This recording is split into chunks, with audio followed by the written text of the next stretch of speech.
ગુજરાત પ્રદેશ ભાજપ લઘુમતી મોરચા દ્વારા મોદીએ સોગાત ઈદ કીટનું વિતરણ સુરત ખાતે કરાયું। ગુજરાત પ્રદેશ ભાજપ લઘુમતી મોરચા દ્વારા સુરત ખાતે યોજાયેલા કાર્યક્રમમાં પ્રધાનમંત્રી મોદી સાહેબે જાહેરાત કર્યા મુજબ રમઝાન ઈદ કીટનું વિતરણ કરાયું હતું।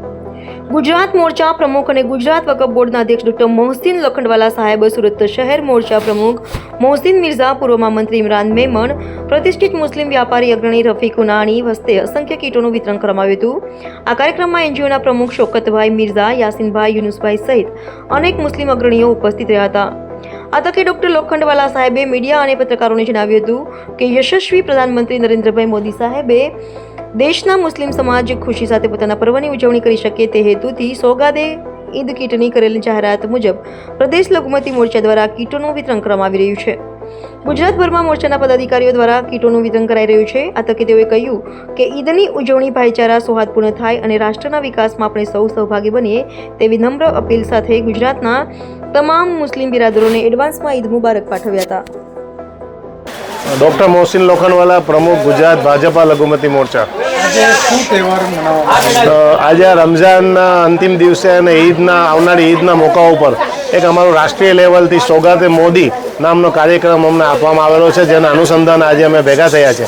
એ કાર્યક્રમના અનુસંધાને અલ્પસંખ્યક મોરચા રાષ્ટ્રીયની સૂચના અને માર્ગદર્શન મુજબ ગુજરાત પ્રદેશ લઘુમતી મોરચા દ્વારા અમારા પદાધિકારીઓ દ્વારા વિવિધ શહેરોમાં એક ગરીબ વર્ગના અને જરૂરિયાતમંદ વર્ગના લોકોના જીવનમાં ખુશાલી અને ઈદનો તહેવાર સારી રીતે ઉજવી શકે એટલે એક કીટના માધ્યમથી એમને ગિફ્ટ આપવા માટેનો પ્રોગ્રામ છે, જે અમારા મોરચાના પદાધિકારીઓએ પોતાના સ્વખર્ચે અને પોતાના સ્વેચ્છાએ અને સહયોગથી એકબીજાના આખા ગુજરાતમાં આ કાર્યક્રમનું આયોજન થયું છે। તે સમગ્ર દેશમાં રાષ્ટ્રીય અલ્પસંખ્યક મોરચાના માધ્યમથી આ કાર્યક્રમ કરવામાં આવ્યો છે અને એના દ્વારા સોગાતે મોદીના નામના કાર્યક્રમથી ઈદ ઉપર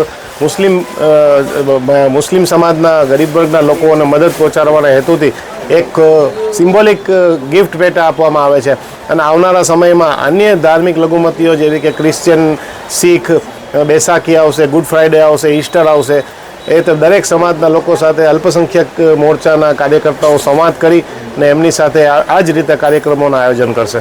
ઈદ એટલે શું? ઈદની ખુશી કઈ રીતે મનાવવી? ઈદની ખુશી મનાવવા માટે મુસ્લિમ સમાજ માટે રમઝાનના 30 દિવસની ઇબાદતો પછી ઈદના તહેવારનું ખૂબ જ મહત્ત્વ છે અને દરેકના ઘરમાં હસી ખુશીનો માહોલ હોય છે। આ તો એક સામાજિક સમરસતાના માધ્યમ માટે અને એક સૌહાર્દ માટે આ કાર્યક્રમ કરવામાં આવે છે। દરેક મુસ્લિમ પોતાની રીતે ઈદની ઉજવણી કરે છે। અમે બી એમની સાથે સહભાગી થઈએ અને એક જાતનું એમની સાથે સંવાદ બને ગરીબ વર્ગના લોકો સાથે અને પાર્ટીના પદાધિકારીઓ વચ્ચેનો એક સેતુ બનાય અને એના માધ્યમથી દેશની અને રાજ્યની જે યોજનાઓ છે એનો બી અમે એની સાથે પ્રચાર કરી શકીએ અને સંવાદ કરી શકીએ। એક એની પાછળનો મોટો છે। હિન્દુસ્તાન માટે ઈદના દિવસે શું દુઆ કરવાની?